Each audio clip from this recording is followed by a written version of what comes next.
Destiny 2's developers Bungie just released a development update outlining their plans for the game's future. As someone that's been thoroughly enjoying the game since it launched on October 24th for the PC, I'm excited for everything that was mentioned. Today we're going to go over the development update for January 11th, 2018 and talk about the implications of the changes that are coming soon.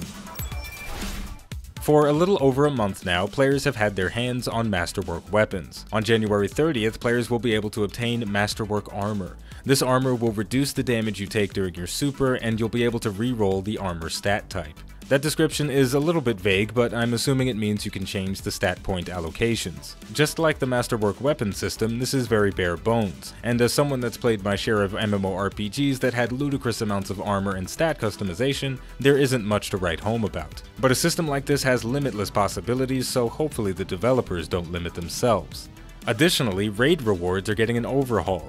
Raid armor will have raid-specific perks, which means as you and your fire team learn mechanics and defeat bosses, your guardian will get stronger. Bungie also has plans to add ghosts with raid-specific perks and even more activity-specific rewards in the future. This change goes hand in hand with a reform to Destiny 2's marketplace, Eververse. Although their loot boxes will remain, all their contents are being given a clear path to attain via achievements and in-game play. Additionally, more direct purchase options are being added, so if you haven't mastered the art of bright dust manipulation, you'll have more cosmetic items at your fingertips once this reform hits. You can expect to see these changes on February 13th at the start of the next holiday event called Crimson Days.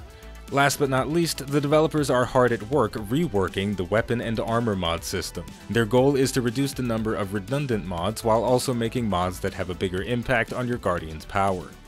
My biggest complaint with Destiny 2 has always been the RPG elements are very light. There are ways to push and pull your character's build subtly in one direction or another, but it's hardly comparable to the dynamic builds you'd find in World of Warcraft, or even other shooter-looters like The Division and Warframe. A redesigned mod system that gives more interesting customization options will do wonders for bringing the RPG elements that exist in Destiny 2 to life. In February, in addition to not going out on Valentine's Day, you can look forward to Destiny 2 Strikes getting a mechanic overhaul. A scoring system is being added with high score tracking. They're doing away with the timer mechanic and replacing it with, quote, a system to emphasize competitive execution of strike objectives and support for players' selectable score modifiers. I might be reading too much into this, but I'm imagining something like Halo's Skull system. That system had a range of modifiers that did things like remove your HUD or some less serious options like the Grunt birthday party. It caused a spray of confetti whenever you scored a precision kill on a Grunt. Here's to hoping the Cabal Celebration modifier becomes a thing. Even if it doesn't though, I like the idea of chasing after a high score. Because of that, I'm also excited about the addition of a seasonal Crucible ranking system.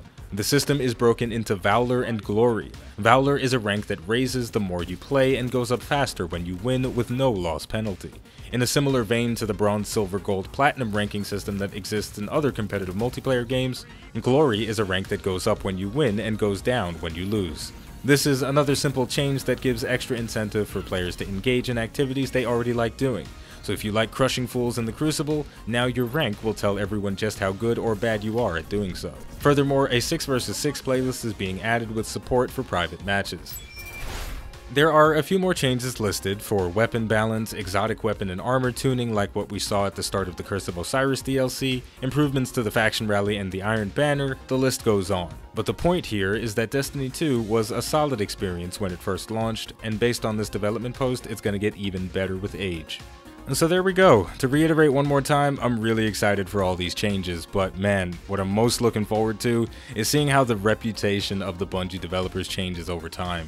As of right now, you'd think they were some evil villains that are tying women to train tracks with their sack of gold coins slung over their shoulder, and they're twirling their evil mustaches and laughing maniacally.